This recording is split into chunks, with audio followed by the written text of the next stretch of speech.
Hello, homies. I'm sneaking in a special episode for you that was recorded last night with myself, Sarah Valentini, Janie Lavelle, Reita Poyoinen, and Denitsa Appeline Matic.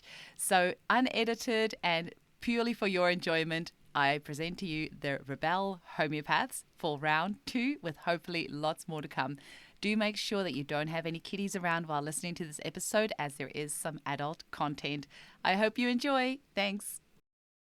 Hello, all the homies out there. This is a very special recording once again with the beautiful Denitsa Appeline Matic, and we've got Sarah Valentini, Reita Poyoinen, and we're going to have Janie Lavelle joining us very soon. We are the ReBELLES, we are calling ourselves, right? And it's been a little while in between recordings, and I thought I'd give you a quick little rundown why. So on the 18th of April, we had a recording book, all of us ladies, which believe me is no small feat, with 4 different time zones and 5 very busy homeopaths. And then the 17th of April, I got a call from my sister saying that my mum is not going to be around much longer. So the 18th of April, I hopped on a plane, flew to South Africa, and had the most amazing week with my mum. My whole pile of remedies went along. Paul Terrio's Wellwitchia went along. I emailed all the beautiful ladies in this group. We've got a beautiful little WhatsApp group going, and I was like, what remedy should I take, ladies? And all of you gave me the most incredible suggestions for remedies, and I felt so held by all of you. So firstly, thank you so much to all of you for this, helping me through this tricky time. My mum did pass on the 3rd of May, and it's been a really, really, really sad time, but it's been made so much easier and lighter by having all of you goddesses around me. And I really appreciate your love and your care and your advice and being held, even though we're on different sides of the world. Just want to say thank you so much to all of you. And from that, we are hoping to record, what did we say? The first Thursday of every month, I think we're going with, because we really do want to catch up regularly and share what we're all doing with all of you. I wish we could make our little WhatsApp group public, because there's some pretty epic conversations going there, and we're in touch with each other. Feels daily sometimes, at least, 2 or 3 times a week we're in touch with each other. We all get to hang out in Bali in September, which we're so excited about. So this is a very special collaboration of incredible women, and I'm so happy to once again have you all on the Homeopathy Hangout podcast. So welcome back, ladies. Thanks, Eugenie. Thanks. So Sarah, maybe I'll start with you. You and I have just been part of a proving of the remedy cassowary, which I think we're maybe a little bit like doubting whether it was a good idea to triturate this remedy. But from the beginning, I had this feeling this is going to be a pretty interesting one. Do you want to share with our listeners, quickly say hi, and then just share with our listeners, what's been happening? Yeah, hi everyone. So Eugenie and I had a really great experience. Well, I guess it was great with the doing the trituration of the cassowary, and it was pretty cool because Eugenie's across the other side of Australia to me. So I gathered a group of homeopaths and homeopathic students, and Eugenie also gathered a group, and we triturated on the same weekend. So, and it was, I mean, just like any trituration, that there's always something profound that comes out of it. For me, so many profound things, I think. But just before everyone arrived, I was carrying some chairs down here into my clinic room for everyone to sit on, and I fell down a stair, just one stair, the bottom stair, and really hurt my foot. And I was like, oh, damn. And I rubbed it, and then I got up and I brought the chair in and went up and got 3 more chairs. And then over the day, everyone arrived and everyone's keeping on looking at my foot going, your foot's looking really swollen.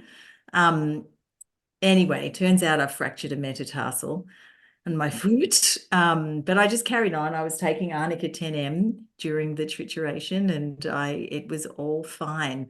So Yeah, it was like that was the beginning. And I think Eugenie, you had an experience, like a couple of your people had like, Yeah, one of them had a car crash on the way back, and then the next day, Amy and I on our way to work were in a near car crash, and yeah, it's been interesting. I'm not trying to put anyone off doing triturations. no. Yeah. In our group, there was some texts going around going, oh, proving's a dangerous business. Because actually the next day afterwards, I reported how cranky I was with my husband. And then a few other people were like, Yeah, oh my God, I can't one of the attendants said, one of the provers said, I can't stand my cat. And I love my cat. I don't have a husband, but my cat is really annoying me. And so we were all really like catty, except for the one man who attended. And he was just like, oh, wow, God, I was lucky to make it out of there alive with all of you crazy women. um, yeah, so I mean, it was a very interesting proving because to me, I very strongly felt we triturated to C4 and Eugenie's group triturated to C5. But I felt that there is so much more in this remedy. And I really strongly felt at C3 that, oh, it was almost playing hide and seek with us. It was like popping out and then retreating and popping out in different ways, in a way that it was quite scattered, and that was the strong sense for me that it's like it's not going to show itself. We're going to have to work a little harder, which, after a broken foot and all of the things, I'm a little bit scared to go further. But what I intuitively feel is that would need to keep going to C17 in order to really feel like have completion for this remedy. And some big stuff might happen in that time. So, we're still writing that remedy up and kind of pulling it together, but it has been actually one of the really interesting thing was at C3 as well. One of the provers, I saw her age in front of my eyes, and one of the other provers also witnessed this. She just looked tired and grey and drawn. And one of her statements was, I feel like I can just see my body as a carcass on the ground in front of me, and you're all sitting around it. And it was quite significant. And then as we were coming out of C3, and she said to me, something like, oh, did you notice me? And I said, yeah, I feel like I watched you were kind of dying in front of my eyes. And she said, well, how did you feel about me dying? And I was like, well, I guess I was a little concerned, but no, but how did, like, she was so insistent on knowing how I felt about how it looked, which was kind of, I felt really put on the spot because I was like, well, I knew you weren't dying, but it looked like you really were kind of fading away. And so, that was another really interesting aspect to this remedy. I think one of the things as well that to any kind of skeptics out there, so Eugenie's on the other side of the country to us, we're triturating at the same time, but one symptom that came up in common was the itching. So both of our yeah. groups were super itchy, and itches that were moving around the body. And there was a couple of other synchronicities. I can't remember what they were right now, but that really does come out. I think the biggest one was all of us just like the aversion to our husband and kids. Like it was just insane. It was like sepia on steroids. Yeah. Yes, indeed. And the cassowary as well. Like she mates, she lays the egg, she makes the nest, she lays the eggs and she goes. Mm. She leaves the man to actually hatch the eggs and look after the hatchlings, and he looks after them for a year and then he chases them away. So that's a really interesting part of the proving, for sure. Definitely. And what's interesting is that I always, and anybody who watches the video of the podcast will always see me itching my nose. I have got the itchiest nose on the planet. I always like try to think of when it started, but I used to be a volunteer firefighter, and one of the fires I was in, I fell in a bush, and you can still sometimes like see a little bit of black soot there because the skin kind of grew over it. I think that's when it started because I think I was a bit self-conscious of it because people used to ask me if I had a pen mark on my nose because it looked like a pen mark.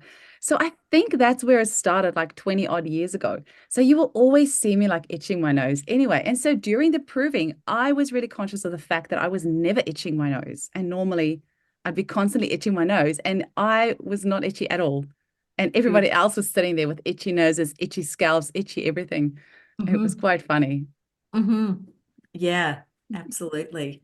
And I think that, like, I'm just in talking about the synchronicity because the last proving I did with the Golden Spiral group, with Denitsa's group, I did at the same time, but I wasn't online as everybody, with everybody, because it was late at night here and I was still dealing with my son.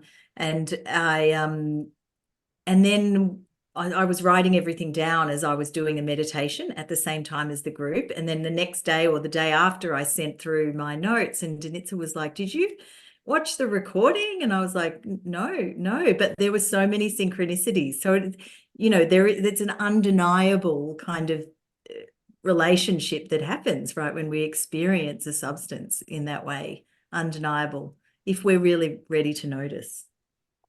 Yeah, absolutely. And the reason I love that we had two provings going at the same time is the cassowary and the emu are the only two feathers on the planet that have this split spine or whatever you call the middle part of a feather.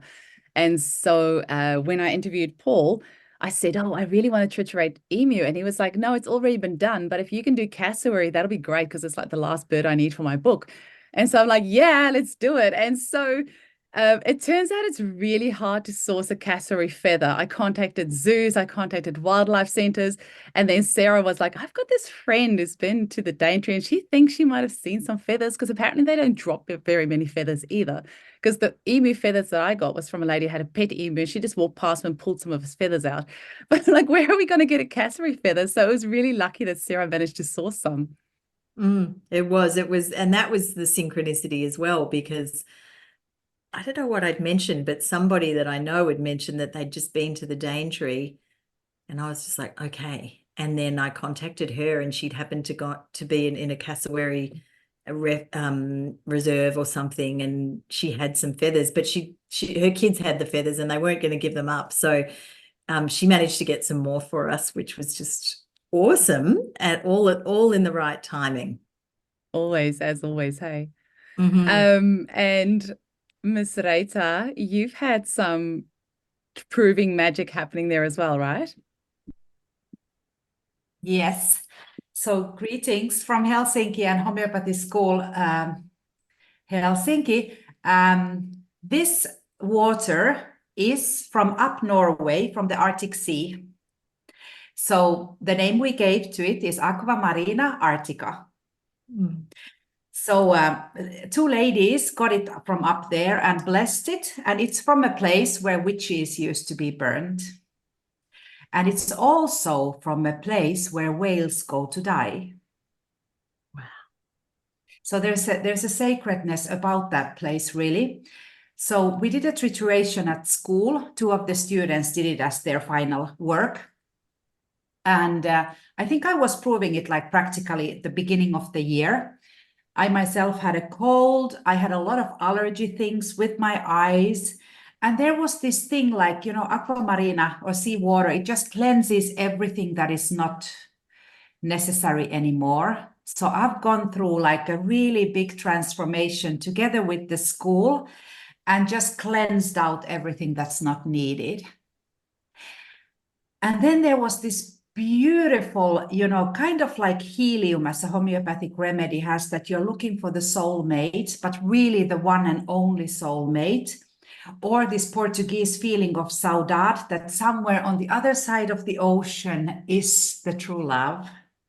So it was very romantic. We were crying a lot, and just like there was a lot of grief and letting go. And actually, there was a lot of dying happening also, like closed ones, but no accidents, but people that needed to go.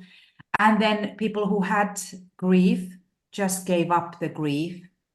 So, yeah, it was really beautiful because it felt like, the whales of all the oceans were there guiding us as grandmothers and holding space for a huge grief that the whole, mankind has. And it just felt like, phew, we just clean it out.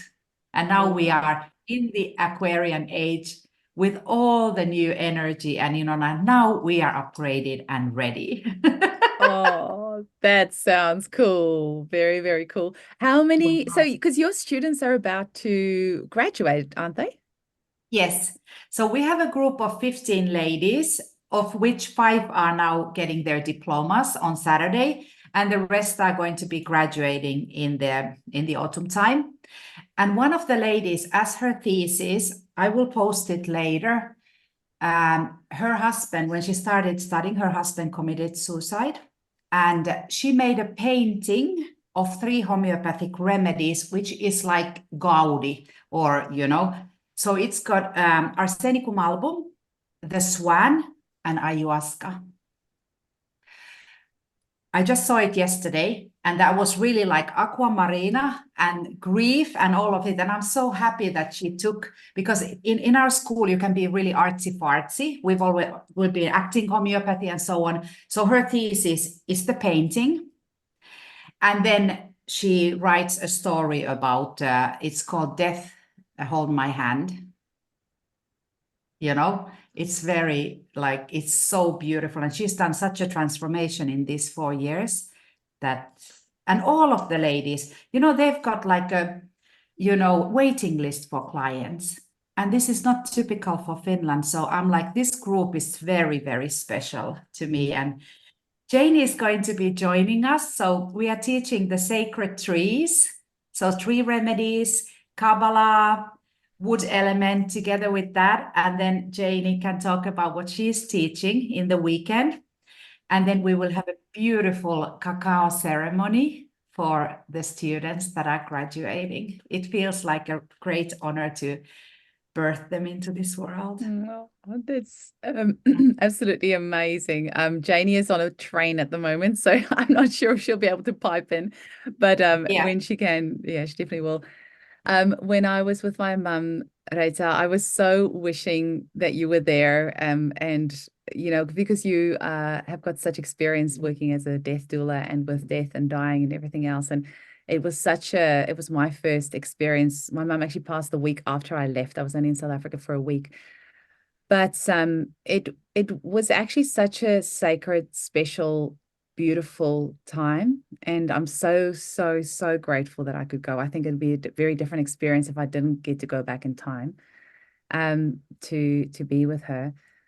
But it made, when I left, the day before I left, the hospice people came over and they said, so this is what we're going to do, and we're going to put you on morphine and da-da-da.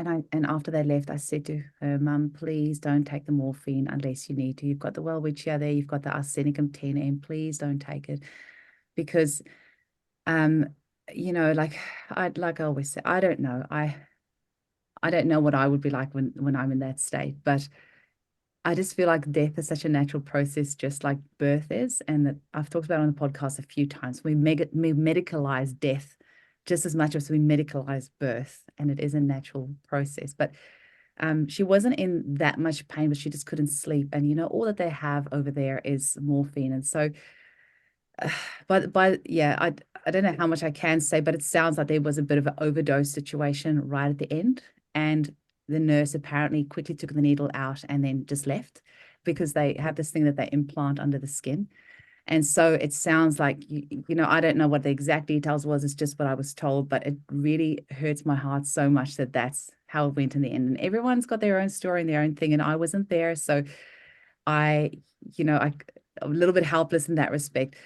But I really hope we can get to a place in this world where we have more death doulas and more people who use homeopathy with people who are transitioning to the next life, because homeopathy is so beautiful. And I saw the change the remedies made in her. She had a huge tumor in her abdomen. It was standing out massively. And the ascites, I think it's called, ASCITES. I don't know how to pronounce it, ascites. So her belly was, really bloated, and the tumor was huge. So, no amount of homeopathy was going to heal her, but she was so restless, just tossing around in the bed. And I give her Arsenicum 10M. And then, within minutes, she was lying still and she was comfortable.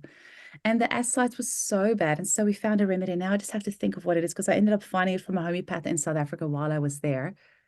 It's not one I'd used before, but it brought I'll think about it. Apocynum, it was apocynum. Yeah, and it just made the tummy, instead of it being so hard and bloated, it just made it soft. So it was still really large, but the belly was soft. And so it wasn't pressing so much on her organs. And every tiny little thing that she would try to swallow or eat, it would, it would then make a burp, and then she would start to vomit. And that was the thing that was the most dangerous, because then she would end up in hospital. And, like, you couldn't really stop it once it starts. And so we gave her carbo veg, and I only had a small bottle of carbo veg. And so I bought some plastic little spray bottles, put 2 pillules in each spray bottle, had 4 bottles with a little bit of vodka and water in various locations around the house. So whenever she had that sensation, there was a bottle near that I could grab and spray in her mouth, because the second you would spray that, it would stop the sensation of needing to vomit instantly, because there would be this burp, and then she would want to vomit from the burp. So we would spray the carbo veg, it would stop that. And so there was 0 vomiting. So, like, I'm getting goosebumps just thinking of a world where we have practitioners working in this way, where they are able to help people with homeopathy, in stage of life for these various things. You're not going to cure that person, but you are making their life infinitely more comfortable. And so it was such a blessing to get to witness how homeopathy can be used even in that end stage. It's really cool. Amazing. Yeah. Mm. Ladies, I just cannot believe that we get to see each other in person in Bali. It's not long to go now. And even better is that Danitza and I get to hang out a little bit longer afterwards, because she's coming to Perth to present in person a Becoming Superhuman workshop.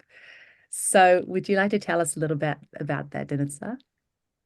Thank you very much, Eugenie. I am so excited about it. It's basically going to be 2 days exploring what it means to be superhuman. And the reason that I came to that, and actually I'm going to pick up on something you just were talking about. We're moving into a time, I think, in this world where we're just throwing off layer after layer after layer of stuff that has suppressed us, that's kept us from truly being powerful. And you were just talking about your dear mum, and Rita, I know that, kind of as Eugenie said, you work as a death doula, and there have been these conversations around how do we have a graceful passing. And I've been thinking about that in relation to myself. None of us know how long we've really got. And I've been really thinking about, actually, I don't want to be medicalized when it's my time. And I've been thinking about how when we think about our grandparents and our great-grandparents, they didn't that often have heart attacks or strokes. It was common for people to pass in their sleep. And we've forgotten that because of the medicalization. And to me, there's something about being whole in that. When we are whole physically and mentally, emotionally, on some level, our soul can leave when it's time to transition more easily, I think. And for me, that kind of brings in the question of, well, if we're aiming to do that in terms of how we transition, then how do we do that when we move through all of life? And superhuman for me has come out of, I know every single one of us here and so many others have been on such a big journey about looking at what it means to be powerful, looking at what it means to truly be in our truth, live in our truth, speak our truth, work from a place of being in our truth. We're having some amazing conversations at the moment, which are around how do we practice as homeopaths in our truth, with the greatest capacity we have to be in service to make a difference to the lives of our patients and in the world. And for me, superhuman's about that. How do we throw off all those layers that remain? How do we step into being truly, completely and utterly aligned with ourselves so that we become, if you like, untouchable to the stuff that would make us doubt ourselves or question ourselves or limit ourselves in some way, shape or form? And actually, how do we celebrate how fucking amazing we are. And I've just done it. I've just sworn, for those who've never seen the behind the scenes WhatsApp chats, we all swear like troopers and sailors.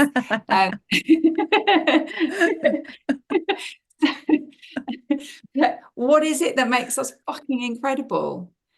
How do we live and embody that? How do we connect with what really makes us radiate that fucking awesomeness? And for me, a lot of that is about exploring what our blueprint is. And I've been really kind of looking at that in terms of I'm about to publish another method of prescribing in terms of how we work, called Hang the on, just Blueprint. pause. You have just published as well. We should like talk about that too. Have just published a book. Yay, congratulations. Thank you very much. Thank you. It's the second edition of Nature's Medicine Code, which basically is a book that's all about describing how, when we understand the simple mathematics of the universe, how when we understand how that applies to our bodies, to our health, and we make choices according to that simple mathematics, we can truly live healthy lives. It's full of practical ideas and what we can do. But I'm a nerd. I'm neurodiverse. I found out I have autism and ADHD, and I am obsessed with the maths of the universe and the mathematics of life, and actually how that transcends into the mathematics of our being and the geometry of our being. And so for me, being superhuman is about actually stepping into being completely aligned with our geometry and the mathematics of life that makes us powerful and strong. And so part of what we're doing on this 2-day journey in Perth, which is going to be incredible, is we're going to be really connecting with what it means when we're activating all of that geometry, when we're activating the maths within ourselves that aligns us with the mathematics of the universe. And that makes us actually, I think, quite invincible. So it's fun stuff. It's none of it's difficult or complicated, and all of it is just beautiful and stunning and remarkable and a real wow. And there are things that I'm bringing that I can't share because I'm going to bring some really amazing surprises for people to really experience what it means to transcend. Venue. Yeah, and the venue. So yeah, bringing some amazing things to just transcend the to really enable us to experience what it means when we transcend the 3D. It's really cool. And the venue, you tell us about the venue. Well, I read your body language wrong there before. I thought it was a gap, and that's why I said at the venue. Sorry, I didn't mean to cut you off. Oh, no, of course, absolutely. The venue is absolutely beautiful as well. That's really renowned for its gorgeous, organic whole foods. And just saying it, Janie, Sarah, it's not too late. It's only 3 hours from Bali to Perth. So you might have to just tack on another trip. I know Sarah's hanging around for a while afterwards in Bali to have some family holiday time, but we are so excited to have you here, Denitsa. It's an incredible treat. So I'm sure it will be packed out, and there's only 40 tickets, so it's quite an exclusive event. So yeah, I hope our homies book in quickly. It's just on your website, hey, so they just go to denitsaappeline.com and they just click on, I think, events or something like that from memory. Courses, yeah, there's a tab for courses and it's on there. Thank you. And you have to tell us about your book as well. Tell us, because I just saw that the other day. I've ordered it on Booktopia here in Australia, and you it's not on Amazon. You were actually quite mindful about the places where you had it printed with. Tell us a little bit about the book. And I didn't even know, you didn't even tell us you were writing a book. Next minute I get a Facebook post, my book's been published. I'm like, wait, what? Well, actually, I'm a little bit of a nerd because that's not actually the first book I've written, and there are other books. Somehow I'm not surprised. In fact, the next book that's coming out is also a second edition of a book that's already out there, which I did write in a weekend whilst working in a homeopathic pharmacy. And I didn't even know I was going to do it. I just it was just such a random thing. Like, I walked in on the Monday morning and everyone was chatting about their weekends, and they were like, oh, what did you do? And I was like, oh, so I wrote a book. And everyone just dropped what they were doing and looked at me, and they were like, you did what? And I was like, I just wrote. I can't help it. I go into flow, and I just that was before ChatGPT when you wrote the others. So you can. I don't use ChatGPT. So like, I love the mathematics of the universe and all of that stuff, and then we get into like tech, and I'm like a total dinosaur. So I'm like, ChatGPT, I don't know what that is. So GPT, I keep confusing it. See, I don't know it. But yeah, Nature's Medicine Code, that for me was that was where my love of the golden spiral came in. I realized that the golden spiral it's not just the golden spiral, that's not the only mathematics of the universe and of life. So when we come to superhuman, that's just going to be one aspect of what we do, and there's so much more. But I realized that the golden spiral is literally the unfolding of all of life, and it contains the mathematics, which is literally has been measured with the vibration of love. And I've talked about that so many times, and all of you have heard me talk about it. And for me, Nature's Medicine Code I was like, well, I realized that that's how the body recognizes if what we put into the body is good for us or not. Does it match? Does the code match? Do we have the same phi mathematics? Do we have the same geometry? And if we put something into our bodies that matches the expression of life and love, the body will go, oh yeah, I know how to use that. I know what to do with it. And then it will take it and do something wonderful. But the moment we put in something that doesn't have that mathematics, that doesn't have that vibration, then my theory is that we then go into trying to reject it, which puts pressure on the system. We get side effects if it's drugs, we get sick if it's food related.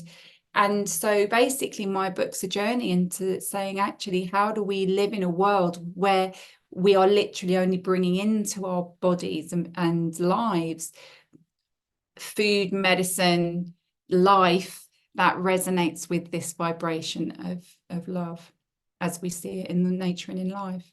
And I wanted to make it fun because I always try to make everything I do fun. So when I do the practical stuff, I also talk about I talk about everything from like food to architecture to cars, and I talk about sex and sex toys and condoms. And the ingredients that we see in the world that perhaps don't mirror and match that vibration of love, and what the amazing choices are as an alternative. So yeah, that's so when you said fuck, I was like, oh, I'm gonna have to record an intro now with a warning. But now you're talking about sex toys, I'm definitely gonna have to put a warning on the intro. Damn it. I just want to say like that I mean, you kind of like when you mentioned mathematics, I went, oh no, you've lost me. But when you just added that last bit, like it just makes perfect sense. It's like the cell salts, like they meet us there. And actually for example, estrogen operates in our body at a level of 8x potency. So if we match that, that level, we also find resonance there in terms of, boosting estrogen or boosting any of the hormones as well. And I just love how you've extended that out into these other, like the flower of life and the spiral and the golden spiral. It's just now it's like blowing my mind. Have you ladies listened to the Joe Rogan interview with Terrence Howard on the 19th of May? Oh, you have to go listen to it. He was talking homeopathy, but without talking homeopathy. So he talked about sacred geometry and mathematics and the square root of 2 and how the periodic table is actually all frequency and how like there's actually no Big Bang, and like the way that, I'm not even going to try and explain it to you because it was so completely over my head. And of course, people are poo-pooing him because he's actually an actor, but he started the episode out with Joe Rogan's talking about how he remembers everything about being in his mother's womb and about his birth and everything else, and about how he was challenging his teachers with mathematics when he was like very young, from a very young age. And I actually interviewed Australian homeopath Mark Lambrick, and he wrote a book called Infinite Zero. Now, I read that book. It was like history on steroids. And then right at the end, he talks about infinite zero and how there's not actually such a number as zero.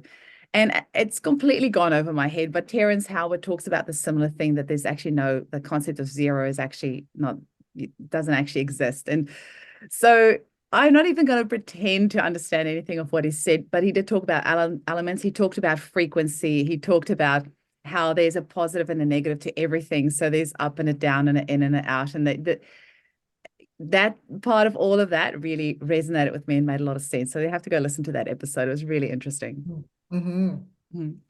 I wonder if Janie can talk yet on Janie, whenever you can talk, just pipe up, hey? Poor Janie, I'm sure it's torture for her sitting there still, not saying a word. It really is. It really is. It's torture. No, I can't really talk. I'm so sorry. I would love to, but it's really loud on here and not very private. But That's it's just okay. amazing to be here. We can actually hear you okay. And thank you so much for working so hard to source cacao for us for our cacao ceremony in Bali. Oh, I know it arrived yesterday, Eugenie, and it was this whole huge box of cacao, and my whole healing space was just intoxicated with the smell of chocolate. And I had actually been at my first doula client yesterday, so welcoming a life into the world, and it's the 11th birth that I've been at, so it felt really significant. And the first one being an official doula. And when I left the hospital, I stopped at my healing space and our cacao was there. So it was just that real sense of what we're birthing at the moment, in terms of, you know, bringing all these homeopaths together in Bali. I feel like it's such a huge and really significant step into kind of igniting, I guess, the collective energy of what we want to bring to humanity, this really deep energy of healing and the resonance of that healing and the ripple effect that it has when we all come together and set intentions. And that's a huge part of the focus for the ceremony that Reta and I are creating, co-creating together with the cacao, to use the cacao as a vehicle to not just heal ourselves and every homeopath that comes to the conference and our clients and our family, but to make that intention into a universal one and allow that a ripple effect to journey out, just like it when we titrate remedies. You know, that grinding and scraping in the pestle and mortar magnifies and intensifies the vibrational field of that substance. And that's why we can pick up on the healing capacity and the healing effects of it. So I feel just so totally blessed to have this opportunity, and yeah, to listen and sit with all you women. You're such warriors. My God, I'm so humbled listening to everything you're saying. I think everyone out there listening as well would just be. Oh, I think she dropped out. But my mum is actually really sick at the moment, so I'm considering heading back to New Zealand after Bali. So yeah, I'll leave it at that, but just to say that it's really, really exciting what's unfolding, and I'm just so happy to be part of so much. Amazing ladies. When you were talking about the grinding and the scraping, it made me think to mention that while we were doing the trituration about the C2, it really, maybe C3, it really struck me actually what a masculine process trituration is. Like grind for 7 minutes, scrape for 3 minutes, grind for 7 minutes, scrape for 3 minutes. And because like it takes me a little while to kind of get into that meditative state that you're doing while you're triturating. And so I just found that, you know, it would take me like kind of 5 minutes to get into it. Then I just like be in it for a minute, and then I get the warning that there's 1 minute left, and, you know, then the bell would go, and then we would start scraping, and then, you know, try to get back into it. And I was thinking that the next trituration, which I would like to lead myself, because I kind of had another homeopath kind of co-leading it on our side. So I'd love to do the next one, leading it myself, and then giving everyone that hour of trituration to intuitively grind and scrape as you feel the need. Because I really didn't like it's funny because this was my third trituration that I've done. And the other 2 times it really didn't bother me at all. But this time, as I was doing it, I was like, oh my gosh, I really don't like this masculine process, or I don't know if I want to use the word masculine, dictative process of telling me when I need to grind and scrape. And I understand why there's a process for that. But I just felt I want to be given an hour, and then I want to sit there intuitively and grind and scrape as I feel the need. Can I blame like just everything for the next month on the cassowary? Do you think I'll get away with that? Yeah. Mm-hmm. Yeah. There's also something really amazing listening to everything that we're sharing in this session, because I'm really feeling that sense of transitions, but also community. And there's this real kind of transitions into the world and out of the world, but also it feels like this journey that we're all on together with homeopathy at the moment, which is so about community and about togetherness and how we almost like rebirth ourselves. It feels like that feels very much what Bali will be. And we're doing it together from across the world, which is incredible. That's the other piece. So there's this real kind of like transition and gathering to emerge into something new and even more beautiful and incredible. It feels really celebratory to me. I've been using the word celebration with you, Eugenie. There's this real, it feels like we're growing through things. You know, there's this invitation to really honor and see that. And together, you know, we're doing it together. It's really beautiful. That is really beautiful. I don't know if you had celebration come up in your trituration, Sarah, but we had celebration and ceremony, and that there was a bit of a theme of that happening as well. So yeah, we had that. We had somebody was hearing sacred drumming. And there was a bit of celebration, like someone was I think in C1 was like just feeling bubbly, and actually a few people wanted to dance as well. I can't remember C1, C2. So there was definitely that kind of celebratory. You're giving me goosebumps, because that is, yeah, I definitely had to come up. And I didn't even tell you this, but I took my medicine drum with me, and I actually drummed everyone before we started triturating.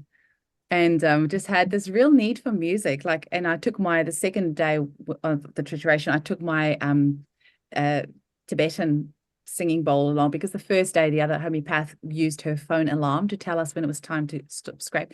And so the next day I took my bowl, and then I was timekeeping, and so I would just ding my bowl when it was time to, you know, try to scrape. And I just really felt this need for music and dancing and celebration and everything else as well. So it's going to be really interesting, because Sarah and her triturators are writing up their notes, and we're writing up our notes, and then it will be collated. And Paul Terrier is very excitedly sitting there, like waiting for the notes to include it in his bird book, which he's hoping to release by the end of the year. So he's like, come on, hurry up, hurry up.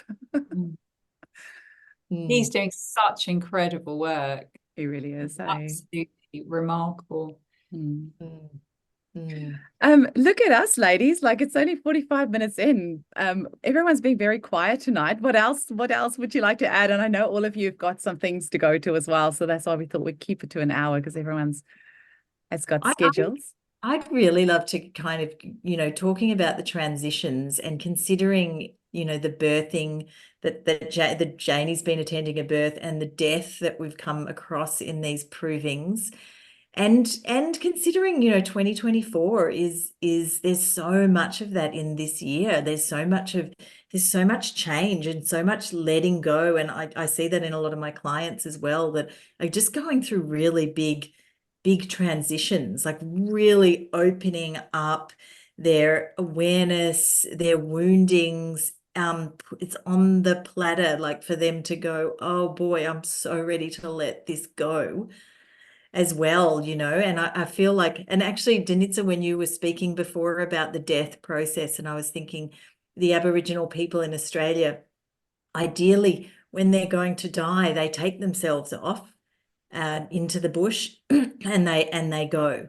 And there's a very famous Aboriginal musician called Gurumul, and he was in the hospital getting ready to die, and he disappeared into the bush. So it was in the media, and went back to the cosmos, where they go, where they believe that they go, which is such a beautiful kind of, you know, birth and death are such a small part of their full cycle that they honor. And we really have, excuse me, lost touch so much with that, the way that we intervene. And I'm sure, Rita, if, you know, with being a death doula, like that, you know, you see that, but it is such a potent time, isn't it? It's such a sacred time and such a special time. And we do have so many remedies that can really help honor the spirit in that process. Obviously most of us won't go off into the bush and let that happen. We probably will be around our loved ones or whatever, but we do have so many beautiful remedies to help our spirit move to the next realm. You know, a couple that, you know, you and Eugenie, you've just been through this as well with your mum. It's big. It's scorpionic, isn't it? It is, and Pluto is retrograde, so all of these things are, of course, coming up to the surface. Mhm.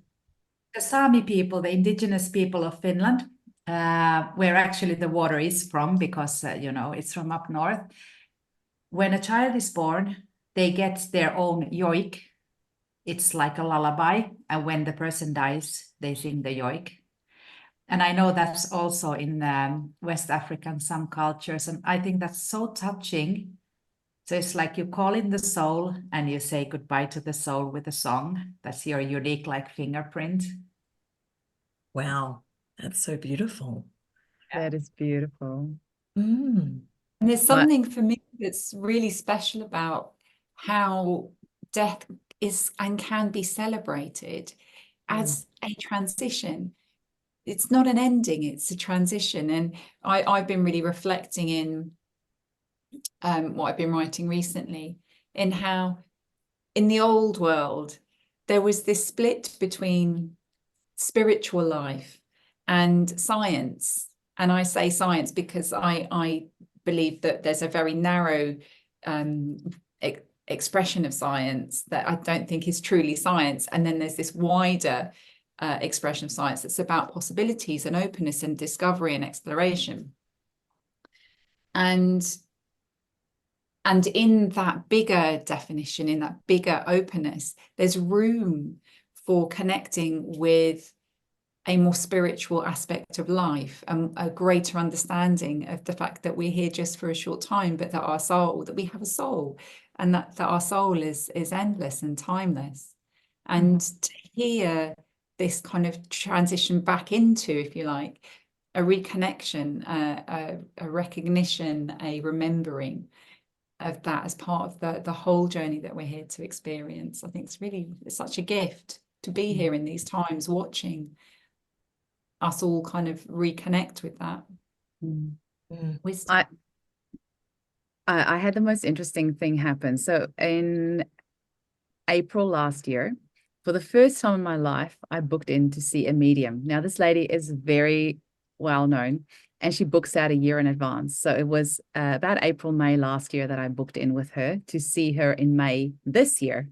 I've never seen a medium before in my life. I've only ever once seen a psychic. That was maybe 10 years ago. It's the only time ever. So, and the psychic 10 years ago said, you know, you just need to trust yourself. That's the message I got out of it. So I'm like, okay, thanks, lady, for telling me I shouldn't have come here. And I'm not going to go to psychics again because I just need to trust myself. But then a year ago, I was like, I really feel like going and seeing a medium to connect with my dad, who passed away 4 years ago. And so I had this booking. And then from about January, February, I kept on emailing this woman and saying, can't you get me in earlier? Can't you get me in earlier? She's like, no, I don't get any cancellations. You know, people wait a year to come and see me. They're not going to cancel. So it was so interesting because my booking with her was the week after my mum passed away. So it was actually, was that the 17th of May I was booked in with her, and the 3rd of May my mum passed away. So was that 2 weeks after? And it was really interesting, the things that she said and things that nobody ever could have. She couldn't have found it on Facebook. She couldn't have, like, none of my friends knew it. The things that she told me was just amazing. And it was the most incredible thing being able to connect with her in that way. Actually, when I walked in, she said, your mum gave you that ring. And I'm like, oh my gosh, how did you know? She's like, your mum's just told me. And then the way that she's told, the way that she's saying these things. And yeah, it was actually a really, really special gift. And I just couldn't help but just once again thinking, you can't force things. Like, everything works out as it should. And the messages that she gave me out of that was just so, so healing and so beautiful. And I thought, you know, I was pushing it so much at the start of the year. If I did get that appointment, I wouldn't have had this gift to have been able to connect in this way with my mum. And my dad came through as well. And also, once again, things, you know, was given gifts that there's no way anybody could have, like, there's no way she could have found that out. Like, nobody else would know these things. And so it was really, really super special. Mm.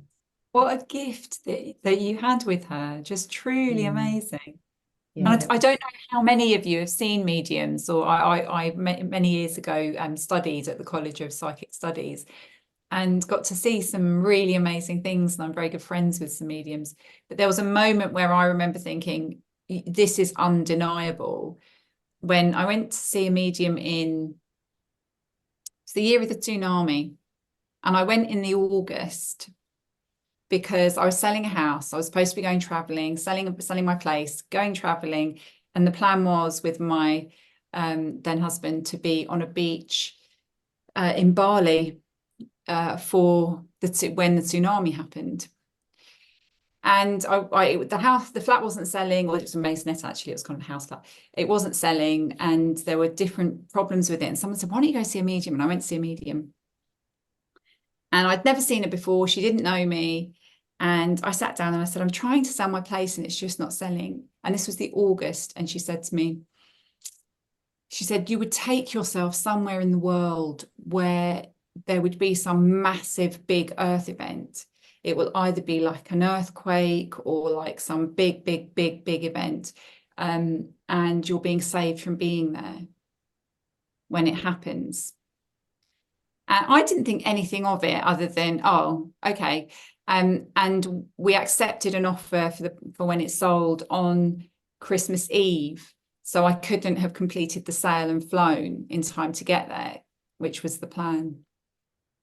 So when it happened, aside from, of course, being utterly, really, really taken with the tragedy of it all, I just remember thinking, shit, I got told that. You're gonna have to put expletives, warning, definitely. I was like, shoot. And there are some things that we cannot explain that really, just are proved through these incredible arts of connecting with spirit, connecting with our loved ones. It's so beautiful, the gift that they can give us. Mm-hmm. As I was sitting there, I was thinking it must be hard work, because I'm sure this lady has spirits knocking on her door all the time. And, that they know, obviously, that the loved one is on the way. And so they're like, come on, lady, talk to me. So, but I'm sure they have their ways of kind of, protecting their energy. So. Yeah, good boundaries, I think, need to be established, especially in that field. Yeah. I mean, in any helping field, but that one where you can be, yeah. And then I just want to say also that I am trying to con Sarah into coming to Perth as well. Because it's an easy con. Well, so you don't have to try that hard. It was so interesting because Mum passed away on the 3rd of May. And then I saw the psychic on the 17th of May. And then the 18th, I was booked in to go make a medicine drum. So it was like the next day. And so it was an all-day event from 9 o'clock in the morning till 7:30 at night. Making this drum out of deer skin in this teepee on this sacred ground with so much ceremony. I mean, we were saged like 50 times that day with, it's like every time you enter the teepee, you're saged and drummed. And it was the most unbelievable experience. So I just feel like between you ladies and creating this beautiful drum and seeing the medium and my amazing family here as well, like I've been so held through this process. And my mum is with me every single day in every thing that I do all the time. So yeah, it is it's amazing. It's like now and again it catches me. It caught me this morning when I was brushing my teeth and I burst out crying. Like you just don't know when it's going to catch you. But yeah, it is amazing to have all of you beautiful ladies. So thank you so much for all your help and advice. And yeah, it's just I've got something very special going here. I'm so excited for where homeopathy is headed. I'm excited for our monthly chats. It's so hard coordinating all of our schedules, but I hope we can have many more of these because I certainly really enjoy them. I know our listeners do as well because we had so much lovely feedback from the previous one. Beautiful. Would anybody like to finish off on some wise words? I know some of you have got clients and some of you have got other bits and pieces going. We've already got shit fucking sex toys, so anything goes. So, so you don't have to keep it tame if I there's think- anything that comes to your consciousness that you want to share. Can I think what's happening is there's a really deep remembering going on, and technology is allowing us to remember on an even deeper level because we're able to connect with so many more of our, of our friends and our souls. Anamkara, what they call here in Ireland, our soul friends. And yeah, I think it's really important. The work that's unfolding isn't just because of the remembering, but it's also because of the technology that it's allowing us to connect, to remember on that deep, deep level. So yeah, I think it's a really good thing to think about, remember who your friends are and connect deeply with them, and expand that kind of that feeling. Yeah, so thanks ladies, amazing. Thanks, Janie. You had your chance to use expletives and you didn't use it. Alrighty, ladies, so much love to all of you. Mwah, mwah, mwah. Thank you, everyone. So much love. Thank you. Bye-bye. Bye.